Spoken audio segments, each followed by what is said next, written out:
അങ്ങനത്തെ സെപ്പറേഷനോ അങ്ങനൊന്നുമില്ല. കാര്യം ഇതൊക്കെ ഇപ്പം ചില പിള്ളേരൊക്കെ ഇതൊക്കെ പറയുമ്പോഴേ എന്ന് വെച്ചാൽ എൻ്റെ കുട്ടികളൊന്നുമല്ല, വേറെ ഏജൻസിയിൽ നിന്ന് വന്ന പിള്ളേർ മെയിൻ കേസ് എന്നാന്ന് പറയുക, ഇവരും ക്ലാസ് കയറത്തില്ല. സ്റ്റുഡൻസും പേരൻസ് ശ്രദ്ധിക്കുക, ക്ലാസ് കയറാതിരുന്ന് കഴിഞ്ഞാൽ അതിപ്പോൾ ഞാൻ പഠിപ്പിച്ചുകൊണ്ടിരുന്ന സമയത്തും ക്ലാസ് കയറുന്നില്ലെങ്കിൽ ഞാൻ നല്ല വഴക്ക് പറയുമായിരുന്നു. മനസ്സിലായില്ലേ? അപ്പം ക്ലാസ് നിങ്ങൾ വരത്തില്ല, അറ്റൻഡൻസും ഇല്ല, എന്നിട്ട് ടീച്ചേഴ്സ് എന്തെങ്കിലും പറഞ്ഞു കഴിയുമ്പോഴത്തേക്കും അങ്ങനെ ഇങ്ങനെയാണെന്ന് പറഞ്ഞിട്ട് കാര്യമില്ല. അപ്പോൾ അതുകൊണ്ട് പഠിക്കാനും ക്ലാസ്സിൽ അറ്റൻഡൻസ് കറക്റ്റായിട്ട് ചെയ്യാനും അസൈൻമെൻറ്റ് കറക്റ്റായിട്ട് ചെയ്യാനും അതോടൊപ്പം നിങ്ങളുടേതായ ജോലികൾ ചെയ്യാനും ഒക്കെ താല്പര്യമുണ്ടെങ്കിൽ മാത്രമേ ഒരു വിദേശ പഠനത്തിനെ പറ്റി നമ്മളെപ്പോഴും ചിന്തിക്കാവുള്ളൂ. നമ്മളോട് ഇന്റർവ്യൂവിന്റെ സമയത്ത് തന്നെ നമ്മളെ ഹെഡ് പറഞ്ഞിട്ടുണ്ട്, ഇന്ത്യൻ സ്റ്റുഡൻസ് ആരും ക്ലാസ്സിൽ കയറില്ല, ക്വസ്റ്റ്യൻസ് ഡിസ്കഷനിലൊന്നും പാർട്ടിസിപ്പേറ്റ് ചെയ്യാറില്ല എന്നൊക്കെ പറഞ്ഞിട്ടുണ്ടായിരുന്നു. അപ്പൊ നിങ്ങൾ അങ്ങനെ ഒന്നും ചെയ്യരുത് കേട്ടോ. എന്റെ സ്റ്റുഡൻസ് ആണ് നാളെ അല്ല, നമ്മൾ ക്ലാസ്സിലൊക്കെ കയറാറുണ്ട്, അല്ലെങ്കിൽ കയറാൻ പറ്റാത്ത സാഹചര്യം ഇൻഫോം ചെയ്യും. അത് ആദ്യമേയില് എനിക്ക് വരും. ദൈവത്തെ അല്ലപ്പോ നമ്മളിപ്പോ ഇങ്ങോട്ടേക്ക് വരുന്ന സമയത്താണെങ്കിലും 2 ദിവസം അടുപ്പിച്ച് ട്രാവൽ ആയിരുന്നല്ലോ. അപ്പൊ ആ സമയത്ത് ഇങ്ങനെ കയറാൻ പറ്റില്ല എന്ന് ചിലര് റെക്കോർഡ് ചെയ്യും ക്ലാസ്, അപ്പൊ നമുക്കത് ഷെയർ ചെയ്യും. കാര്യം യൂണിവേഴ്സിറ്റികളൊക്കെ തന്നെയും, കാര്യം ഇവിടുത്തെ കുട്ടികളെ നിങ്ങൾ നോക്കുക, ഇവിടുത്തെ കുട്ടികളൊക്കെ തന്നെയും പാർട്ട് ടൈം ജോലി ചെയ്ത് പഠിക്കുന്ന പിള്ളേരാ അല്ലേ ഇവിടുത്തുകാര്. അപ്പോ അതനുസരിച്ചാണ് നമ്മൾ ഇവിടുത്തെ സ്കെഡ്യൂൾ. ഇന്ന് നിങ്ങൾക്ക് ക്ലാസ് ഉണ്ടെന്ന് പറഞ്ഞു വൈകിട്ട് 5:30. ആ 5:30 എന്ന് പറയുന്നത് എന്തുകൊണ്ട് 3:30-4 മണി വരെ ഈവനിങ് ഇവിടെ വർക്കിംഗ് ടൈമാണ്. ഇത് കഴിഞ്ഞിട്ട് വേണം നിങ്ങളുടെ കോഴ്സിന് വരാനുള്ള ആളുകൾക്ക് വന്ന് പഠിപ്പിക്കാൻ, ടീച്ചേഴ്സിന്റെ കേസും ഒക്കെ. അപ്പം ഭയങ്കര ഫ്ലെക്സിബിൾ ആണ് ഇവിടുത്തെ പഠനങ്ങൾ, നമ്മുടെ നാട് പോലെ അല്ല. അപ്പം ദയവേത് നിങ്ങൾ സ്റ്റുഡൻസും പേരൻസും പ്രത്യേകമായിട്ട് ശ്രദ്ധിക്കുക. കുട്ടികൾ ക്ലാസ് കയറുന്നില്ല എന്നുണ്ടെങ്കിൽ തീർച്ചയായിട്ടും നമ്മൾ ഫോറിൻ സ്റ്റുഡൻസ് ആണ്, അപ്പോൾ അതിൻ്റെതായിട്ടുള്ള ബുദ്ധിമുട്ടുകളുണ്ടാകും. എത്ര ക്ലാസ് ഫെയിലായി കഴിഞ്ഞാൽ അല്ലെങ്കിൽ എത്ര അറ്റൻഡൻസിന് ഇല്ല എന്നുണ്ടെങ്കിൽ നിങ്ങൾക്ക് ബുദ്ധിമുട്ട് വരുന്നു. എന്താ പറഞ്ഞത്? ഇതുവരെ അങ്ങനെ പ്രത്യേകിച്ച് പറഞ്ഞിട്ടൊന്നുമില്ല. ക്ലാസ്സസ് അറ്റൻഡ് ചെയ്യണം എന്നുള്ള ഒരു ഇത് മാത്രം. പിന്നെ അസൈൻമെന്റ്സ് കറക്റ്റ് ടൈമിൽ സബ്മിറ്റ് ചെയ്യണം.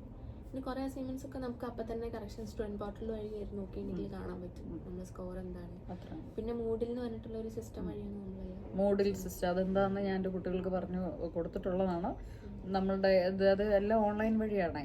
പവർ പോയിന്റ് പ്രസൻറ്റേഷന്, PDF, അതുകൂടാതെ നിങ്ങളുടെ നോട്ട്സ്, നമ്മുടെ നാട്ടിലെ പോലെ പേപ്പറും പേനയൊക്കെ എടുത്ത് വെച്ച് എഴുതുന്ന പരിപാടികളല്ല, എല്ലാം ടൈപ്പ് ചെയ്ത് പോകുന്ന കാര്യങ്ങളാണ്. പിന്നെ ChatGPT ഇട്ട് കോപ്പി അടിക്കുന്ന പരിപാടി നടക്കില്ല കേട്ടോ, അറിയാലോ. ഒന്നും യൂസ് ചെയ്യില്ല, ഡിറ്റക്ഷൻ ചെയ്യും. പിന്നെ അങ്ങനെ വല്ലതും വന്നിട്ടുണ്ടെങ്കിൽ നിങ്ങളെ മാർക്ക് പോകും.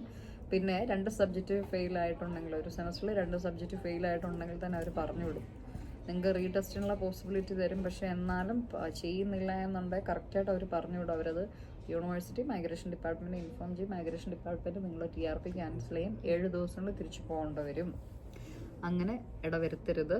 നിങ്ങൾക്ക് കൂടെ ഉള്ള സാർ ഓൾറെഡി ഇതൊക്കെ പറഞ്ഞു എനിക്കറിയാം. നമ്മളതെല്ലാം പറഞ്ഞിട്ടേ സ്റ്റുഡൻസിൻ്റെ പ്രൊസീജിയർ സ്റ്റാർട്ട് ചെയ്യുള്ളൂ. പക്ഷേ ഞാൻ പറയുകയാണ്, ഇവിടെ വന്നിട്ട് ബാക്കിയുള്ള കൂട്ടുകാർ, പിള്ളേർ, ഇന്ത്യക്കാരുടെ ഇൻഫ്ലുവൻസിലൊക്കെ പെട്ട് അങ്ങോട്ട് ചാടാം ഇങ്ങോട്ട് ചാടാന്നൊക്കെ ചിന്തിച്ച് പോയി കഴിഞ്ഞാൽ നമുക്ക് തന്നെയാണ് നഷ്ടം. ഇവിടെ വന്നിട്ട് നമുക്ക് അങ്ങനെ ഫ്രണ്ട്സുമായിട്ട് കുറച്ച് പേര് അറിയാം. ഇനി കുറച്ച് ദിവസമായിട്ടുള്ളത് കൊണ്ട് നമ്മൾ സേഫ്. എന്നറിയോ, ഞാനിപ്പോൾ ഈ പറയുന്ന കാര്യങ്ങൾ നിങ്ങൾക്ക് കേൾക്കാൻ പറ്റും. കുറച്ചുകൂടെ കഴിയുമ്പോഴത്തേക്ക് നിങ്ങൾ എന്നെ കാണത്തില്ല. അപ്പോൾ പിന്നെ ആരേത് അതൊക്കെ എന്തെങ്കിലും ആട്ടെ, മാം എങ്ങനെ പറഞ്ഞു, ഞങ്ങളുടെ കാര്യം ഞങ്ങൾക്കല്ലേ അറിയുള്ളൂ. പക്ഷേ കുട്ടികൾ ദയവ് ഇത് ശ്രദ്ധിക്കേണ്ട ഒരു കാര്യമുണ്ട്. 2 സബ്ജക്റ്റ് ഫെയിലായ പറഞ്ഞു വിടും. ഇത് നിങ്ങളുടെ കൂടെ ഇരിക്കാൻ പോകുന്ന അല്ലെങ്കിൽ ഇവിടെ ഉഴപ്പി നടക്കുന്ന മലയാളി പിള്ളേർ വന്ന് പറഞ്ഞു തരത്തില്ല. എനിക്കോ എന്തായാലും പണി കിട്ടിയെന്ന് അവനോട് കിട്ടട്ടെ എന്ന് വിചാരിക്കും. മനസ്സിലായി? അപ്പോൾ ആ ഒരു അവസ്ഥ ഒരിക്കലും ഉണ്ടാവരുത്. അങ്ങനെയാണ് മിക്ക യൂണിവേഴ്സിറ്റികളും എന്താകുന്നത്, ഈ കുട്ടികളെ എക്സ്പെൽ ചെയ്യാനായിട്ട് ഫോഴ്സ്ഡ് ആവുന്നത്. അപ്പോൾ അത് നമ്മളങ്ങനെ ചെയ്യേണ്ടത്. നമ്മൾ വന്നിരിക്കുന്നത് സ്റ്റഡിക്കാണ്, അതോടൊപ്പം സ്കോളർഷിപ്പ്, അതോടൊപ്പം ഇൻറ്റേൺഷിപ്പ്, അതോടൊപ്പം നമ്മുടെ പാർട്ട് ടൈം, ഇതൊക്കെ ചെയ്ത് അന്തസ്സായിട്ട് മുന്നോട്ട് പോകുന്ന ഒരുപാട് കുട്ടികളുണ്ട്. പക്ഷെ മോസ്റ്റ്ലി എൻ്റെ കുട്ടികളാണ് മറ്റു യൂണിവേഴ്സിറ്റികളൊക്കെ നോക്കിയാൽ. അപ്പം നിങ്ങൾ ചെയ്യേണ്ട കാര്യം അതാണ്. അല്ലാതെ ഉഴപ്പാൻ ഉദ്ദേശിച്ചിട്ടുള്ള സ്റ്റുഡൻസാണ്, പഠനമല്ല നിങ്ങളുടെ പ്രൈമറി ടാർഗറ്റ് എന്നുണ്ടെങ്കിൽ വേറെ ഏജൻസി കോണ്ടാക്ട് ചെയ്യണം ദയവ് ചെയ്ത്. കാരണം നിങ്ങൾ ജെനുവിൻ ആണെങ്കിൽ മാത്രമേ എനിക്കും നിങ്ങളുടെ ഇപ്പം നമ്മുടെ കൂടെ ജോർജ് ഇരുന്നു, പുള്ളിയോട് നമ്മളെ സംസാരിച്ചു. നിങ്ങൾ പഠിക്കുന്ന പിള്ളേരായതുകൊണ്ട് അപ്പം ഒരു സെമസ്റ്ററോടെ കഴിയുമ്പോഴത്തേക്കും നിങ്ങൾക്ക് എന്തെങ്കിലും ഒരു ആവശ്യം ഉണ്ടെങ്കിൽ എനിക്ക് ഇവരുടെ അടുത്ത് പോകണമെന്നുണ്ടെങ്കിൽ നിങ്ങൾക്ക് എന്തെങ്കിലും ബുദ്ധിമുട്ടല്ല, നിങ്ങൾ ക്ലാസ്സിൽ കയറുന്നില്ല, നിങ്ങൾ കറക്റ്റായിട്ട് ചെയ്യുന്നില്ല എന്നുണ്ടെങ്കിൽ എനിക്ക് നിങ്ങളുടെ കാര്യത്തിനൊന്ന് ഹെൽപ്പ് പോലും അവരോട് പോയി ചോദിക്കാൻ പറ്റില്ല. ഇപ്പം നാട്ടിലുള്ള ഏജൻസീസ് എന്ന് പറഞ്ഞു കഴിഞ്ഞാൽ അവർക്ക് നിങ്ങൾ കയറിപ്പോയി ഇല്ലേ, പിന്നെ കഴിഞ്ഞു, പിന്നെ നിങ്ങളെ വിളിയില്ല, പറച്ചിലില്ല, സംസാരവും ഇല്ല, പിന്നെ എന്താ ഒന്നുമില്ല, അവർക്ക് അടുത്ത കുട്ടികൾ വരും. പക്ഷേ ഞാൻ നിങ്ങളിവിടെ വർഷങ്ങളോളം കാണേണ്ടതാണ്, നമ്മളങ്ങോട്ടും ഇങ്ങോട്ടും ഇറങ്ങുമ്പോൾ കാണേണ്ടതാണ്.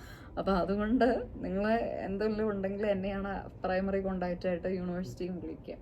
അപ്പം അതുകൊണ്ട് നിങ്ങൾ സേഫായിട്ട് കാര്യങ്ങൾ കറക്റ്റായിട്ട് ചെയ്തു പോകുക, ഉഴപ്പരുത്.